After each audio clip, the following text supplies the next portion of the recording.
Hello and welcome to The Explainer. Today, we're going to dive deep into the world of international trade to demystify one of its most critical, yet surprisingly fuzzy phrases, without delay. It sounds so simple, right? But what it actually means, or doesn't mean, has huge consequences for banks, importers, and exporters all across the globe. So whether you're new to this world or just curious about how all this stuff actually works, stick with us because by the end of this, you'll know exactly what this phrase means and why it's so important. Okay, so here's how we're going to break it all down. First, we'll look at the official rulebook for global trade. Then, we'll pinpoint this mysterious rule that doesn't have a definition. We'll see where it pops up, and then we'll go hunting for clues in real-life court cases and expert opinions. We'll even explore why it's kept flexible on purpose before finally, and I promise, revealing what it officially means. Right, so to understand our central puzzle, we first have to understand the world it lives in. We're talking about the fundamental rules that keep trillions of dollars moving around the planet, creating a system of trust between people who might be on opposite sides of the world and will probably never meet. So the main rulebook is called the Uniform Customs and Practice for Documentary Credits, but everyone just calls it UCP 600. It's published by the International Chamber of Commerce, and it's basically the global gold standard for something called a letter of credit. Now, a letter of credit is just a fancy way of saying it's a promise from a bank to pay someone. It guarantees that a seller gets their money as long as they follow the terms of the deal to the letter. This is what makes global trade work, because the seller doesn't have to trust the buyer, they just have to trust the buyer's bank. Yeah, the easiest way to think about UCP 600 is as a universal instruction manual for banks. It doesn't matter if you're a bank in Brazil or a bank in Bangladesh. If you're dealing with a letter of credit, you follow these exact same rules.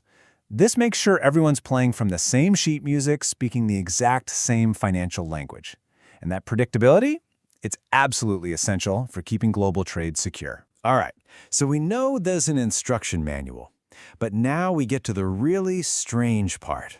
A critical instruction that's missing its most important detail. And this really is the heart of our whole explainer. And the weirdest part is, the people who write the rules admit it. The International Chamber of Commerce says, right in an official briefing, that even though the phrase "without delay" is used all over the UCP 600, there's no official definition of what that actually means. There's no set number of hours, no specific number of days. It's kind of like a speed limit sign that just says, drive an appropriate speed. So how is anyone supposed to know if they're following the rule? To solve this mystery, our first step as investigators is to see where this phrase actually shows up. By looking at the context, we can start to piece together some clues about what it's supposed to mean. Let's see how this undefined rule is used in the real world. And this phrase isn't just some one-off thing.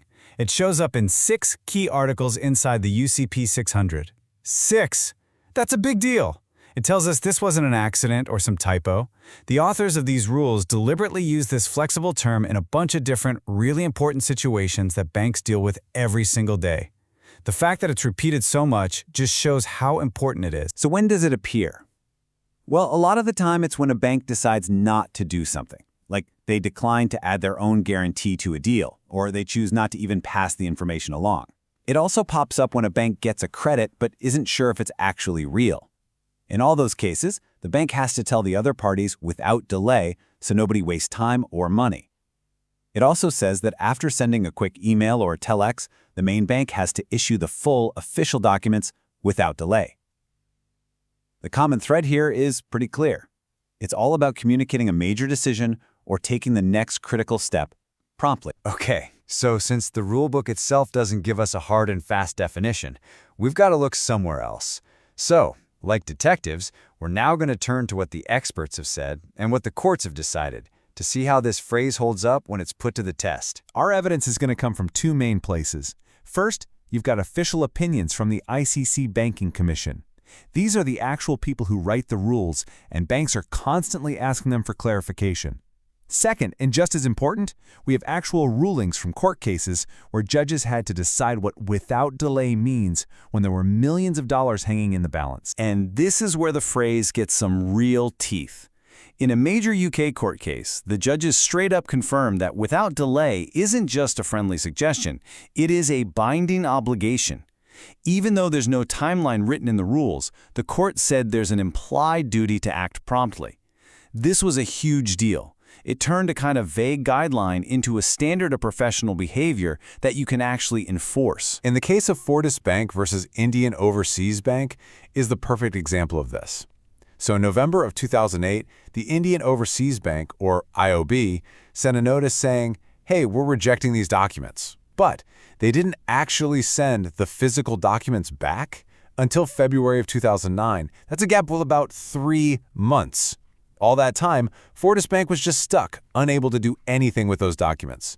So the court looked at that and said, absolutely not. This huge gap was a clear breach of the duty to act without delay. And just like that, we got a perfect real-world example of what without delay is not. So you might be thinking, okay, if the courts are enforcing this and it's causing legal fights, why not just define it? Why not just say it means within 2 business days?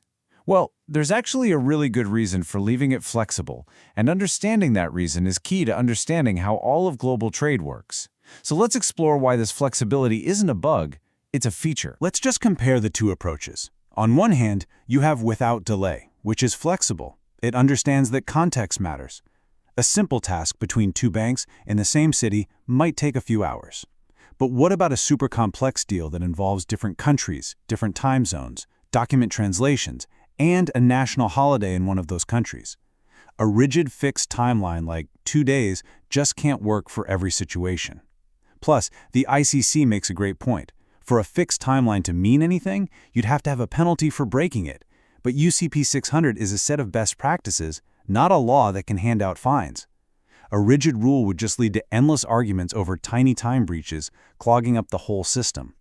That flexibility is there for a reason. All right, we've looked at the rulebook, we've seen where the phrase is used, we've analyzed clues from court cases and experts, and we understand why it's so flexible. Now, we can finally put all the pieces together and reveal the practical, working definition of without delay. So after all that, here it is, the official working definition from the ICC. Without delay means an action must be completed as soon as practicable for that activity, with due consideration for any given circumstances. It's not about a stopwatch, it's about being a professional. Practicable just means as soon as is possible and makes sense for that specific task. And due consideration for the circumstances means you have to take into account real-world stuff, like holidays, time zones, or just how complex the job is. And this is probably the most crucial takeaway of all. Without delay does not mean immediately. It means acting with a level of urgency and professionalism that fits the situation. It's an instruction to give the matter the proper attention it needs and to get it done with purpose, not to drop everything you're doing that second, but definitely not to let it sit on your desk for days or, as we saw in that one case, for months. So let's just do a quick recap of what we learned. First, without delay is a super important phrase in the UCP 600, the rulebook for this whole world. Second, it's deliberately left undefined to allow for flexibility in the messy world of global trade. Third, even though it's flexible, the courts and the ICC have made it crystal clear that it is a binding obligation. And finally, what it means in practice is simple. Act with professional urgency as soon as you reasonably can, given the specific situation. And that brings us to a final thought for you. Now that you get the nuance here and why this flexibility is so important, let's apply it. What's a real-world scenario you can think of where a strict 48-hour deadline would just be totally impossible for a bank to meet? Maybe it's a massive international holiday, or a sudden compliance check for sanctions, or even a natural disaster that shuts down an entire city. We would love to read your ideas down in the comments. And hey, if you had fun solving this little puzzle with us, please give this explainer a like and be sure to subscribe for more deep dives that make the complex rules of our world a little bit simpler. Thanks so much for watching.